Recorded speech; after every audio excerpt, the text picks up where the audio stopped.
Principal, मोहतरम असातिज़ा कराम और मेरे मकतब साथियों, अस्सलाम वालेकुम।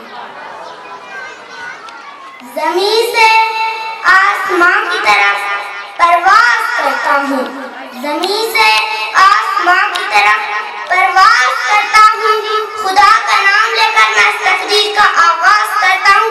आज मुझे जिस मौजू पर लबकुशाई करने का मौका मिला है उसका उन्वान है सीरतुन नबी सल्लल्लाहु अलैहि वसल्लम, इंसानों के लिए बेहतरीन नमूना।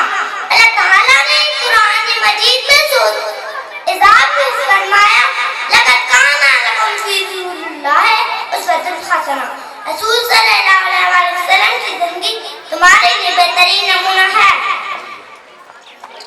कुरान में जिनकी शान बयां खुद खुदा करे, कुरान में जिनकी शान बयां खुद खुदा करे, बंदे से हौस की मदा सराय किस तरह सजी वकार अल्लाह ताला ने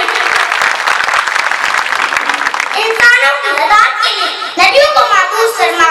अल्लाह ताला ने इंसानों की हदायत के लिए कमोबेश 1,24,000 नबी भेजे और यह सिलसिला नबूवत हज़रत आदम अलैहिस्सलाम से शुरू हुआ और हमारे नबी हज़रत मोहम्मद सल्लल्लाहु अलैहि वसल्लम पर खत्म। तमाम नबियों की जिंदगी दूसरे इंसान के लिए बेहतरीन नमूना थी।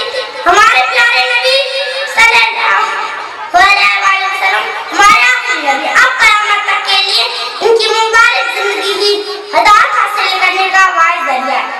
वो नबियों में रहमत लक़ब पाने वाला, वो नबियों में रहमत लक़ब पाने वाला, मुरादे गरीबों की बदलाने वाला, मुसीबत में गैरों की काम आने वाला, मुसीबत में गैरों की काम आने वाला, अपने पर आए काम खाने वाला। सदी बकार सीरतुन नबी की वो वाहिद राह है जिससे हम जिंदगी के तमाम शोबों और गोशों में रहनुमाई हासिल कर सकते हैं। ख्वाहिशों के ताल्लुक माशरती जिंदगी से हुई इक़्तिसादी जिंदगी से। तेरी कुदरतों का शुमार क्या, तेरी कुदरतों का शुमार क्या, तेरी वुसअतों का हिसाब क्या, तुम ही आलम